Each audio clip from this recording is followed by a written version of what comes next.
Welcome to the show, everybody. I want to remind each of you out there to like and subscribe. I'm here with co-host Gary Farmer. Hey, Gary. Good afternoon. How are you? God, what a beautiful day. I don't know if you can hear the birds, but this is one of the first real warm days, maybe second or third this year. Yeah, it's been a wonderful spring. We go from winter to summer now these days. Not much spring in between. So But it's nice to see you, Kayla. Nice to see you too, both of you. Thank you for having me. I'm going to do a little introduction for you, Kayla. Her films are of high production value with emotional resonance and strong human element. She sees her role as one of service, helping to distill and elevate the voices of artists and do justice to cinematography, on site sound, editing, color grading, and motion graphics. However, she sees each of her films as a collaborations with those she sees each of her films as a collaboration with those she is filming.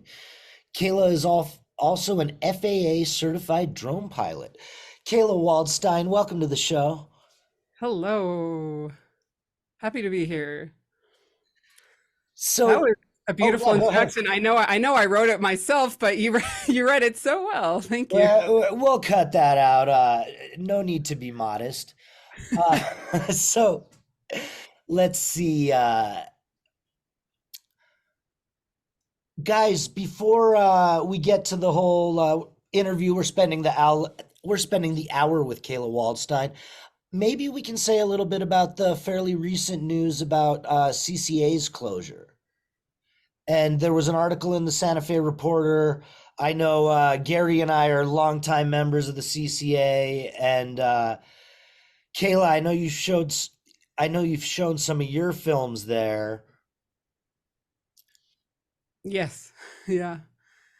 Um that was a very it was a sad day for Santa Fe that I think all of us are still processing the closure of that. When the pandemic hit, I knew it was going to be rough for all theaters. I was happy to see that they made it through, but a part of me was waiting for the other shoe to drop. But then when I saw Danielle Means come in and the great work she was doing, I thought it was really going to be taking off. You know, it's about more than like the art, like the shows that she's curated have been amazing, but even more than that, it's about a community space.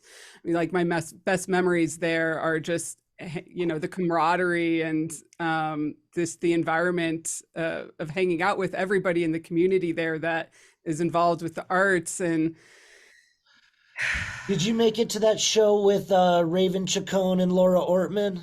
yes, I did. Yeah, that was an intense show. Yeah. Of course, as a filmmaker, the first thing I thought as soon as they started playing was this would make an awesome film soundtrack. Um, and so I hope other spaces, accessible spaces, will be made available. But it's kind of scary to think about what the implications are for the wider arts community. Is this like a signal, like a canary in the coal mine might be, we're kind of past that, but it makes me concerned on a kind of macro level. And I really wish Danielle Means the best. I mean, she's an incredible asset to any institution, and she probably has people lined up to work with her, but I'm really sad to see her have to move on from there. Yeah, and I want to send our good vibes and solidarity to the entire staff there because it was such a good place where there were so many young people bustling about, doing creative things and making the movies play. Gary, do you want to add anything about CCA? I know Jason Silverman was a good friend of yours, and he's been gone for several years, I think since about 2019. Well, nothing more than let's just get it back up. I mean, whatever the problem is, we can resolve it. So, I don't know. Well, I don't think we should make too big a stink of it now. Let's find a way to keep our nonprofit, long time art institutions alive, and that's a critical one. Certainly for the Santa Fe International Film Festival. Yeah, we certainly needed and have enjoyed having them as a partner for more than a decade. So, Kayla, the short film is Cara Romero, Following the Light. That's my most recent one. Yeah. Yeah, let's dig right into that. I know producers Laura Evans, friend of the show, also Amber Dawn Bear Robe is a friend of the show. And Yes. so, and you were fortunate enough to collaborate with the two of them. Tell me about the movie. What do we need to know? Well, it's a 30-minute documentary on fine art photographer and Chemehuevi citizen Cara Romero, who I know you're familiar with. And I basically got to follow her around for a year and year and a half and got to see some behind the scenes of her shoots. It was originally supposed to be a 5-minute film, 5 to 8 minute. It's commissioned by the Institute of American Indian Arts, and the original audience was actually IAIA students. So you'll see we kind of get into a little bit of the business of being an artist. But as I got into it pretty quickly, as I got into making the film, I realized there was a lot of depth of story and a lot of places we could go with it. Certainly with the history of, Indigenous California that informs her work. Of course, her work spans, it's very intertribal, but so IAIA pretty much just let me run with it. A half-hour documentary is the longest one I've done so far. So it was a cool challenge because I do anywhere from 30-second to like 10-minute up until then. But I was like, you know, how am I gonna, with the 30-minute thing, the arc is much bigger. So what ended up happening is it kind of almost was a bit of a series of vignettes that kind of flowed into each other, and also had a wider arc. I think I pulled it off. But anyway, yeah, Amber Dawn and Laura, they kind of, they identified Cara as a really great subject for the documentary. They found the funding and then they kind of just let me run with it. Like, I was like, so I think I want to make a half-hour documentary. Is that cool? They're like, cool. That sounds great. Let's see if we can find a little more money, So very much a dream project. I could go on and on. Kayla, it's amazing that you're kind of self-taught. I know you've been to school a bit and appears that you're a big fan of the Santa Fe Community College and you did some work there. Can you? I was always impressed that you kind of lead all the aspects of production and as a producer and concept development and cinematography and sound and editing. I mean, how long did it take you to gather all these skills as a uh, one woman band of I've film? been training for this my whole life. I actually I taught myself how to write when I was 5 just by like looking at the alphabet on the wall. I think I even have that in my bio. Like once upon a time was just one word. It just starts with a W. What's up? A ton of time. My children's writings are the best. And I went to a fine arts school of the arts in San Francisco, and really understood composition and color and light. I was a salesperson for a natural foods company. I worked in the natural foods industry in every role you can imagine, including sales, and that really helped with building relationships. And I'm a sociology major in college, and that was sociology is a good way to look at how messed up the world is through every lens imaginable, including the indigenous, history and experience. And I think that's where I kind of got my intro. I had a female native teacher basically started the class like, you guys are taking this class because you think you can learn what it means to Native American. You will never know. You all have taken everything from us and now you want to know. Like, she just gave us this whole, and I was like, whoa, all right, respect. I'm just gonna listen and learn and know. I will never know. And then I think filmmaking was learning the technical aspects was just kind of the final step. I use kind of all of, the writing goes into the editing, and the fine art training goes into how I compose my shots. And, um, you know, that education has just continued, especially around indigenous issues here in Santa Fe. And Amber Dawn again kind of gave me a good primer in that when I was working on the film for the Indigenous Fashion Show. So Yeah, I was back in 2018, and the fashion show itself has since blossomed into a much larger event at Indigenous. yeah, it gets better every year. The community college, it was basically like when I first moved to Santa Fe, I just kind of was looking for ways to build community. And I just saw, it seemed like it is a great film program.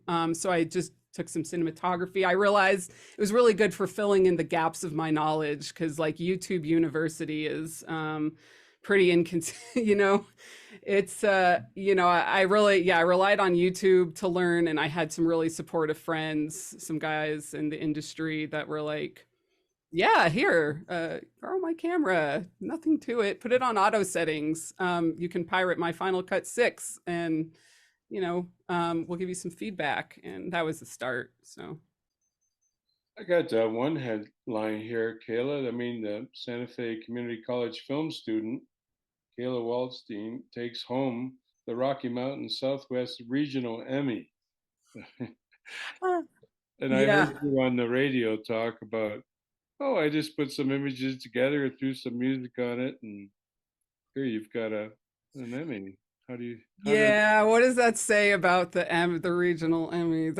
I always kind of downplay it. It's funny, I go after awards, and then when I get them, I'm like, this is nothing. It doesn't mean anything. It's like, but yeah, it's a real Emmy, isn't it? Is it a real? it is, it's part of the National Academy of Sciences, and there's multiple regions, and they're each run a little differently. And yeah, you submit, and I don't know how big the pool is from people that are judged every year, but yeah, that was one of the first films I shot in Santa Fe, was for the International Folk Art Market. I mean, when I arrived here, I was just kind of blown away by the the potential for content here. I mean, we have the biggest art markets in the world, several of them. And as an artist myself, I was really drawn to that. So I basically just showed up with my camera to the International Folk Art Market and took a lot of footage of people and art, and made my own voiceover on my Zoom recorder. It's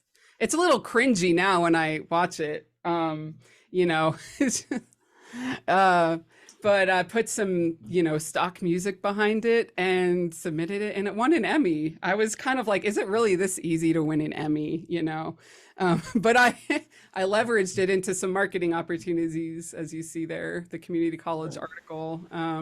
Well, I And you think. ran, Oh, sorry. I was going to say there is a difference between a regional Emmy and, the national Emmys.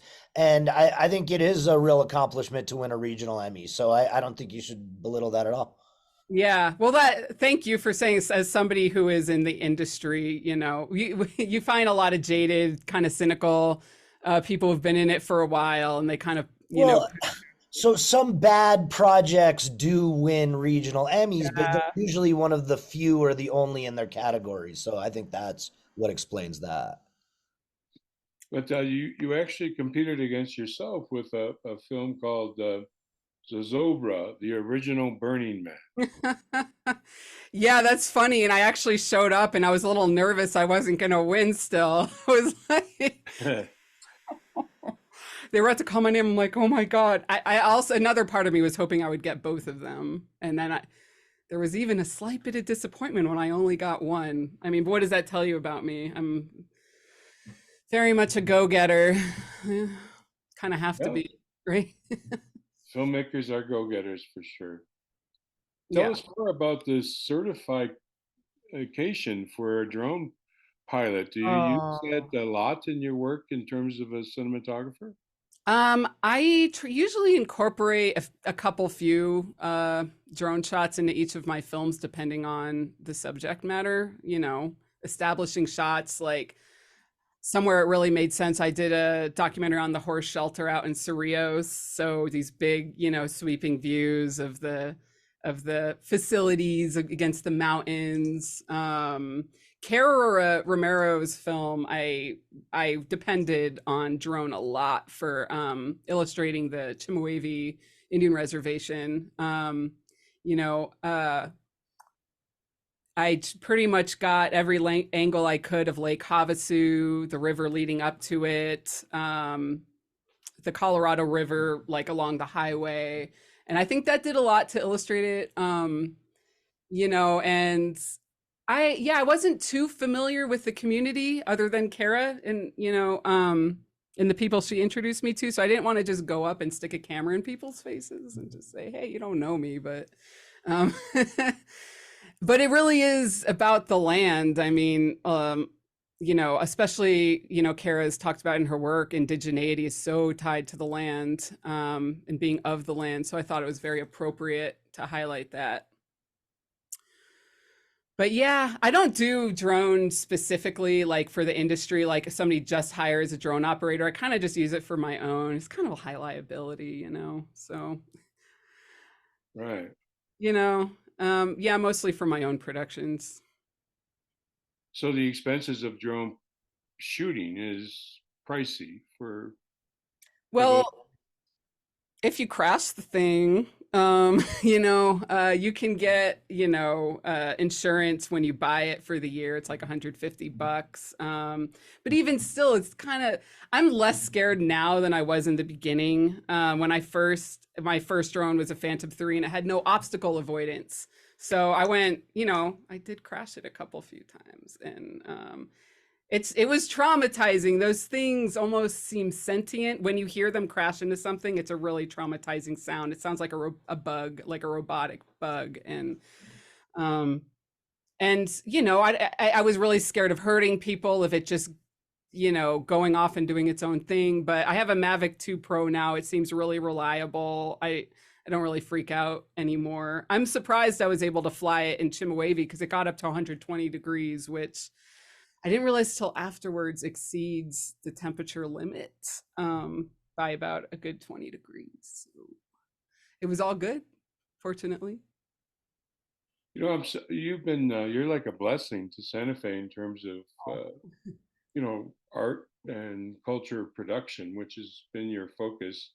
But you've done pieces for the New Mexico Arts, Swaya, Meow Wolf, Ben Ray Lujan, and Firefly Strategies. That's an amazing body of work in just 5 years. And Thank some you. amazing, if you look at your, you can go to your website. Maybe you should tell us a bit about your website and what we could find there. Yeah, my website is mountainmovermedia.com, just how it sounds. It really is kind of all across the board. I mean, these days my niche really is very much arts docs, but moving to Santa Fe, having no business contacts, not knowing anybody. I actually had never even been here. I just heard good things and had a good feeling. So, and I needed a new place to live. I was in a rut, but I pretty much did everything and anything and everything I could, and very much a yes to everything attitude for the first few years. So yeah, that meant nonprofits. I did a lot of I did some weddings for a while. Small businesses, government. But yeah, if you go to my website, you'll see it's really all over. But that's also the reason, I mean, I do everything on my own because I do all kinds of content, and I do all the roles myself, because that's kind of the business model I've had to adapt moving to Santa Fe. It's not like LA or New York or San Francisco, where they have huge budgets for things. I mean, it kind of happened that way organically because I just figured I should teach myself everything if I was going to do this, and just, if I needed to shoot stuff on my own. But it just turned into, I kind of prefer it that way because it kind of keeps the creative integrity. Nobody really gets in my way. I do have clients, and that's a lot of dealing with different kinds of people, and I am on other people's schedules and stuff. But I really do my best when clients just kind of trust me and give me creative freedom, and they tell me what they want, and we have some meetings. I go out and I do it, and then I open it up to feedback, and we have a couple revisions, and then it's done. But I don't find it helps to have too many cooks in the kitchen. So I make enough to support myself, and I hope to be able to expand and bring on more people, and yeah, expand the scale of the projects, I think would be cool. I'm working on it. We just had a new production facility here in New Mexico. Going to be headed up by a good friend. Yeah. Um, who's that, Jacques? Chad Burris. Yeah. I mean, I always thought, tell us more about the programs at the film school at Santa Fe Community College. I don't think it gets enough play and in Yeah. terms of youth development in the industry, because New Mexico is becoming Yeah. there's more people like yourself realizing what a wonderfully creative community we have here for the relative small amount of population we have. I mean, you can't go to many other cities in the country that have as much creativity going on as a means of survival, even. Yeah. So, Yeah, I only took a couple, maybe few classes there, like audited them, mainly to kind of just, yeah, meet people, and I did learn a lot. And I think I spent enough time there to know that I can second that. It's a pretty amazing program. Kind of it's pretty much a gem out there. um, I I think they do have a focus on supporting students to kind of get into the union, and they have a program and a system to kind of assist them in doing that. It seems pretty narrative focused because that's a lot of what comes here. I think, but like really, no matter what genre a student wants to get into, I think every class I've taken there has been helpful. I took a screenwriting class there. Scotty, I forgot his last name, Neckridge.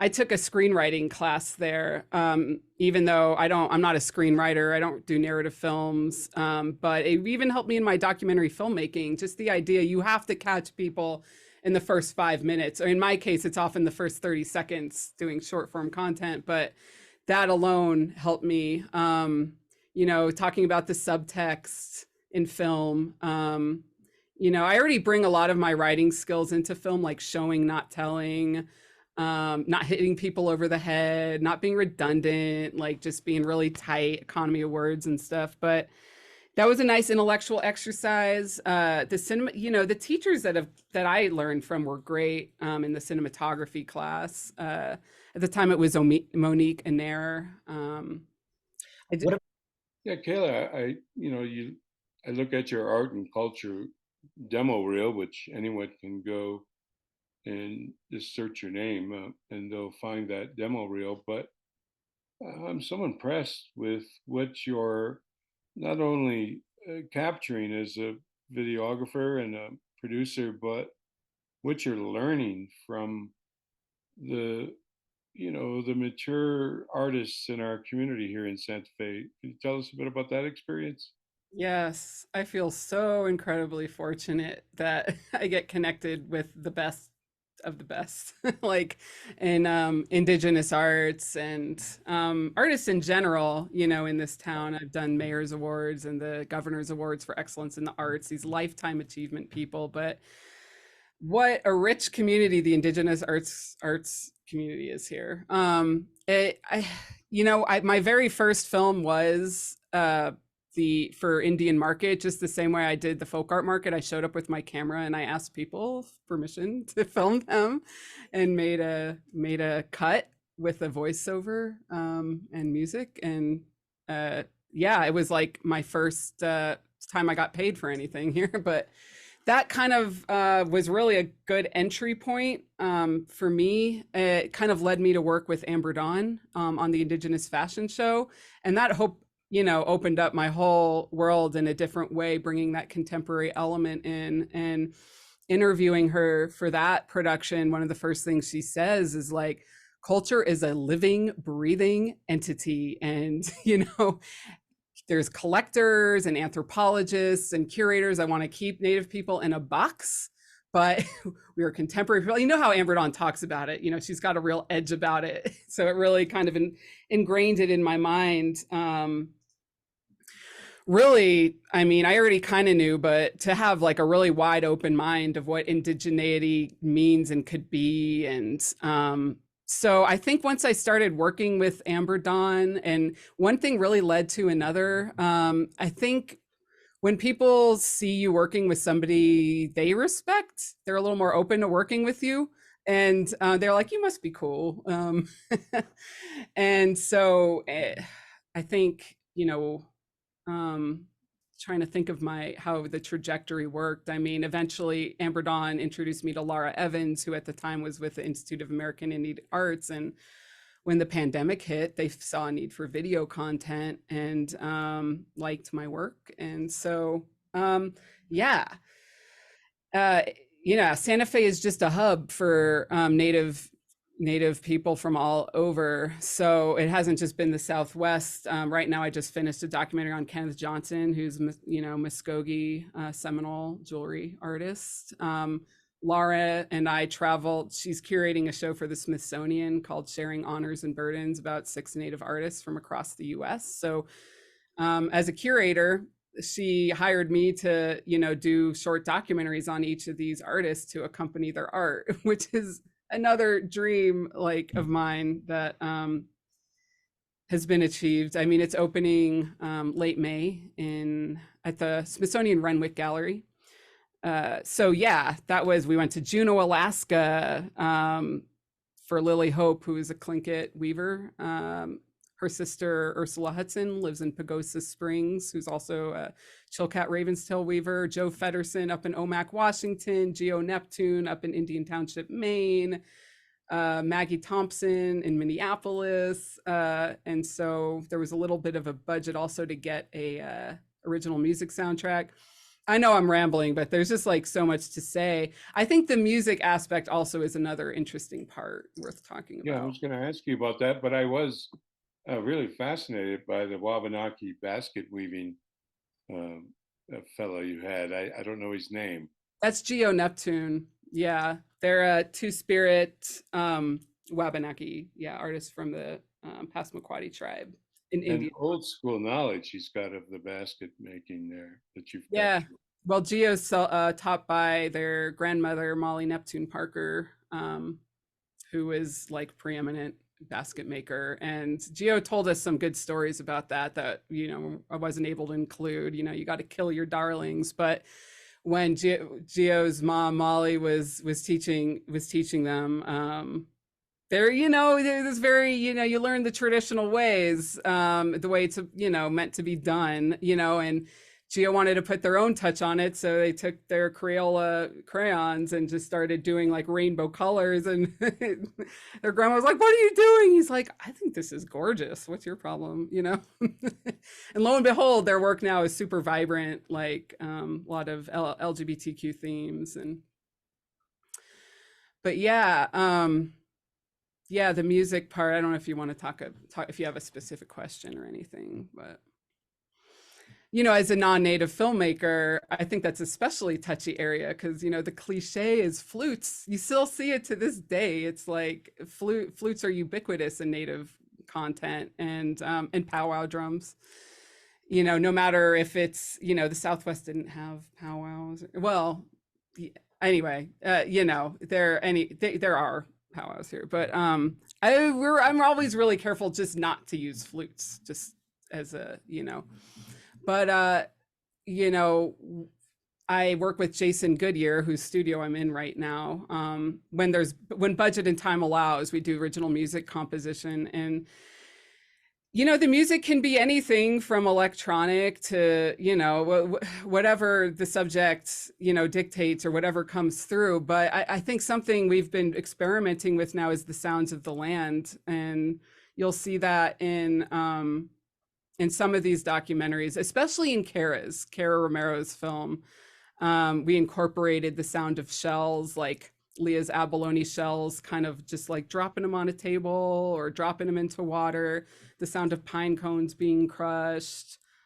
Jason is super gifted with music production technology, and been a musician his whole life. And So we can watch most of these short films that you're making. They're on your website and related. a lot of my past stuff, the Smithsonian stuff, will be online eventually. I think end of May. Kara's, you could see the teaser, which does have a song in there by Jason. And PBS, actually, I'm working on, we're going to get it broadcast in SoCal, which is like major. It's like 19 million viewers. And then they're going to put it on their app for national access. So pretty soon, that's in November, people will be able to access it. That's excellent. I know, right? It's so cool. It's another dream. Yeah.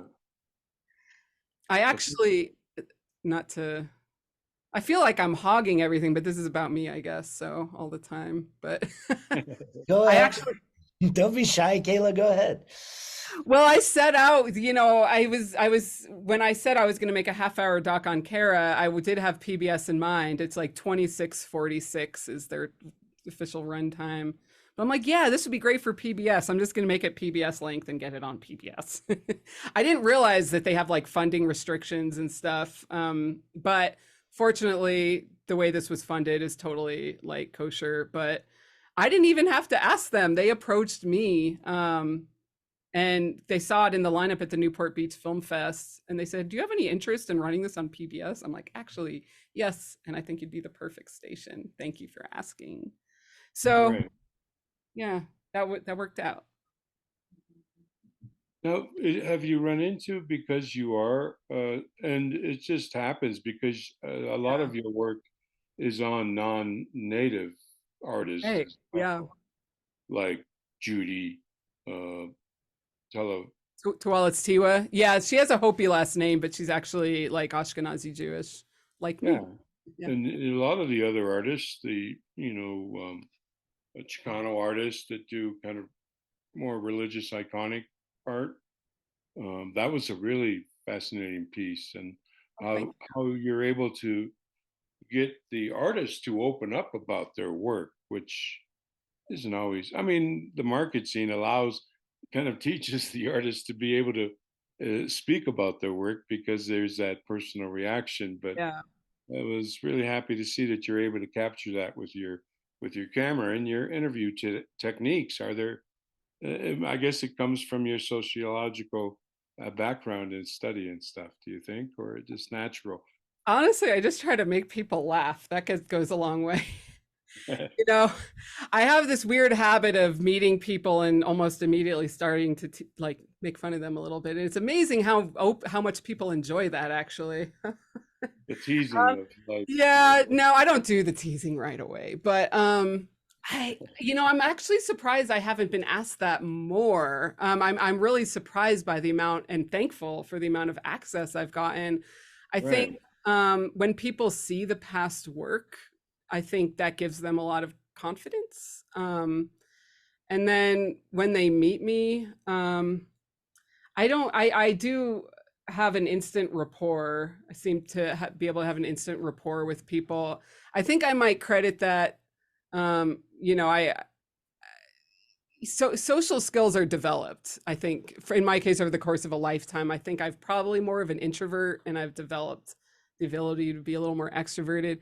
I think the thing that really did it for me was hitchhiking in Hawaii. Like when I lived there in 2003, I was like, I didn't know how to start up conversations with people. I'd show up to a party and just not really know where to go or what to do. But I feel like hitchhiking really helped me in, like, there's nothing more awkward than getting in a car with a stranger, sitting next to them in silence sometimes, staring straight ahead for like an hour. And it's like, you got to find things to talk about. And, between that and also having a dog and going to dog parks, I don't know, you just learn to talk to strangers. Like, and it's but it's a vital skill for a filmmaker to have. That's Yeah, I mean, it's really simple. There's other things like really listening goes a long way. I mean, the basics is just be cool to people and they'll be cool to you.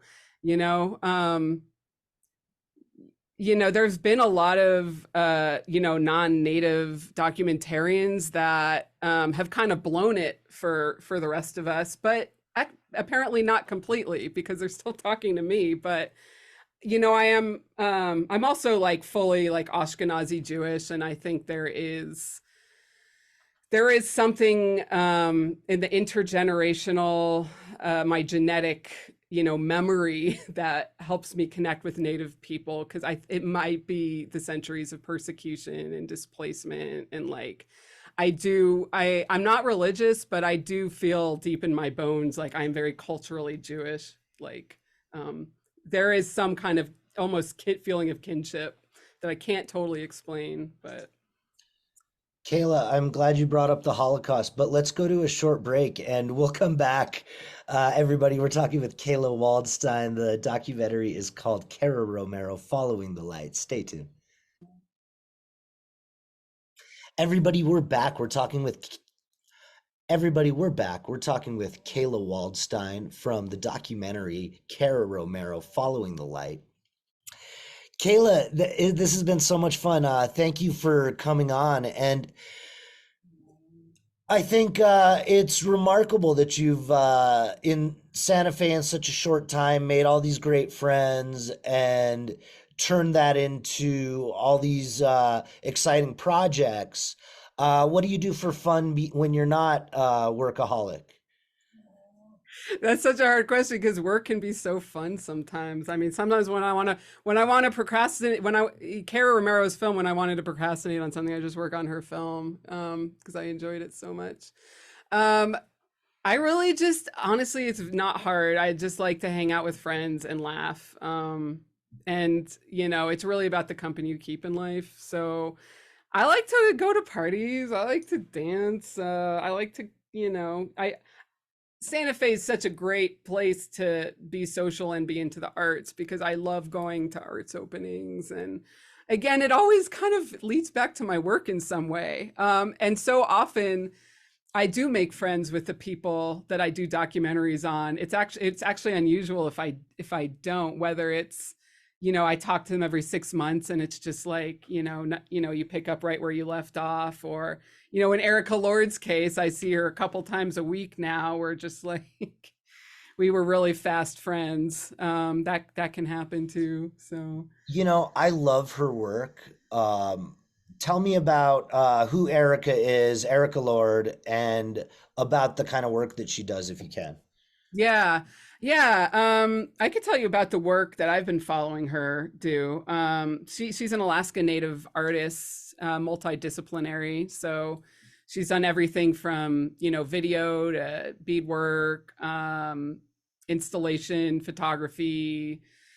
Really, she's very much a conceptual artist, and she looks at what medium will best carry the message that she has. So she has quite a body of work, and I met her because I was doing a documentary on her for her exhibition at the Smithsonian Renwicks, sharing honors and burdens, and her project for that is just so fascinating and beautiful. It's all based on DNA RNA microanalysis tests, which are these tests that can tell you if you have a certain disease and how progressed it is. And it shows up as like a very vibrant, pixelated, colorful, almost grid. And she decided to make these beaded loom, what do you call it, like woven beadwork, like using a loom, kind of replicating these beautiful tests, focusing on diseases that affect Native populations disproportionately. And it's like what she's making right now, finishing up now, is a series of 7 dog blankets that go through each pair of dogs represents these diseases. Well, each dog individually. So starting with smallpox, going on to like tuberculosis, COVID, ovarian cancer, ending in COVID. So I followed her doing the construction of one blanket in particular.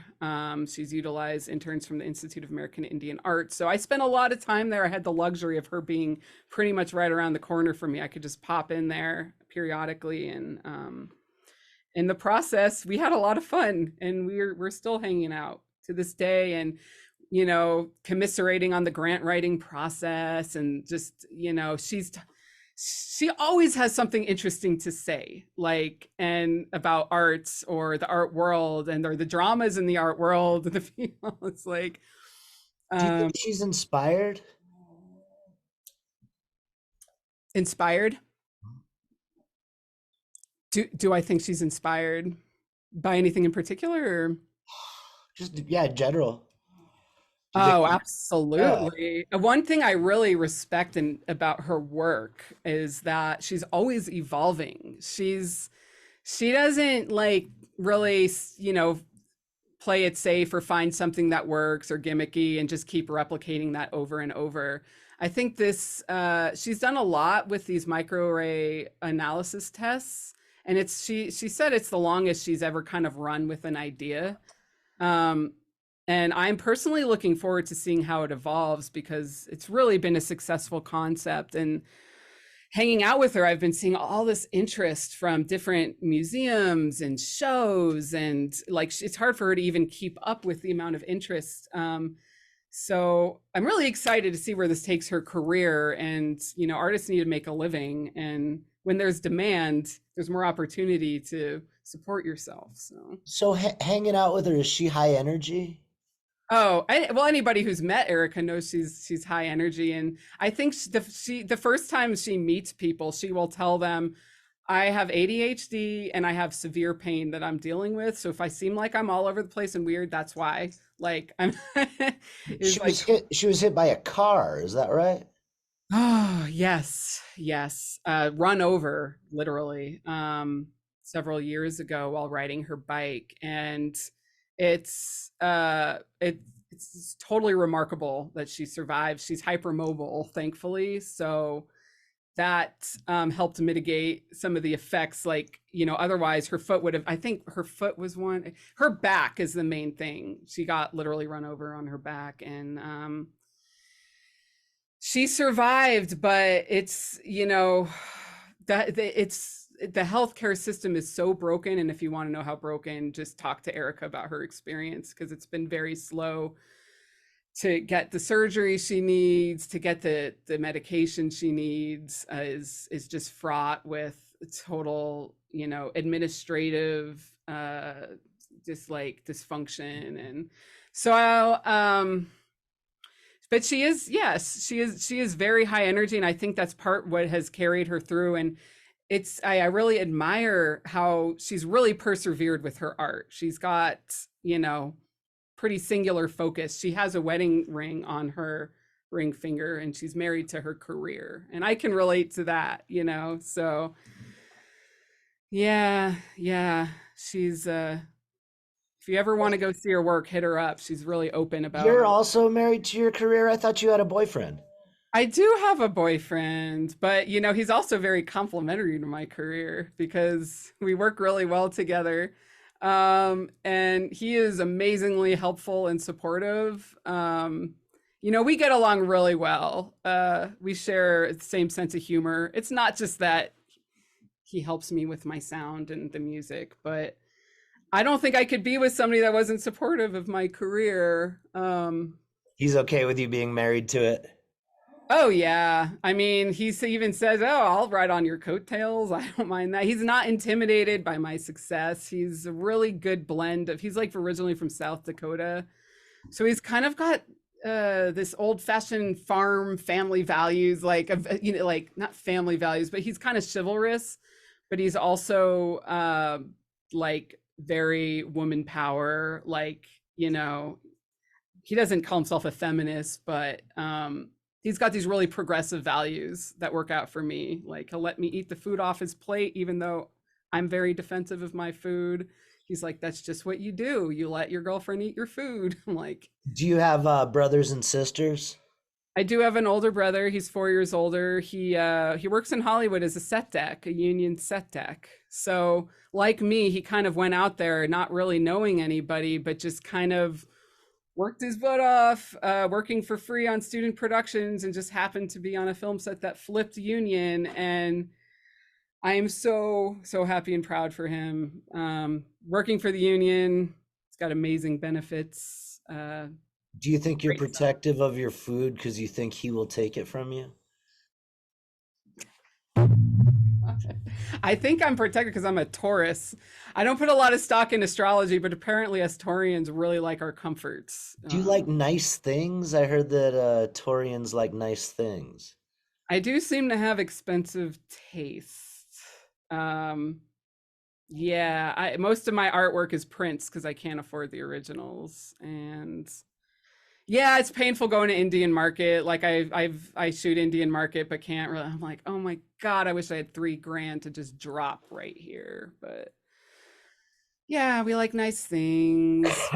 Slow to anger, but then really angry, then get really angry. Which, and then you couple that with being an artist, and being protective of your work. Yeah. So We'll have to do another show on the astrology of artists. Kayla, that's pretty much a show. Anything you want to talk about before we wrap it up? that went by so fast. Well, I want to just thank you for all your work in the community. Congratulations on making the top 50 film fest worth the entry fee. There's like something like 14,000 fests in the world now, right? Oh, I don't know, but Something, yeah, I think I looked it up. It's you. there's about 10 that matter. Yeah, I know. Yeah. Yeah, that could be a whole nother conversation. But it's quite an achievement, and I definitely had an amazing experience at the fest. Just all the events. I mean, I was exhausted afterwards from all the fun I had. So, keep up the good work. Thanks Yeah, for and supporting us filmmakers. congrats on all the other festivals that you've been playing at. I know Cara Romero Following the Light was at Newport Beach and some other really notable ones. So I'm really happy that you're getting it out there in the world and getting festival programmers to notice the picture. Yes, thank you. Yeah, it's quite the journey, as we all know, that fest circuit. So yeah, we'll talk about it next time down the road. Everybody, this was Kaela Waldstein. The documentary is called Cara Romero Following the Light, and we'll see you next week. All right.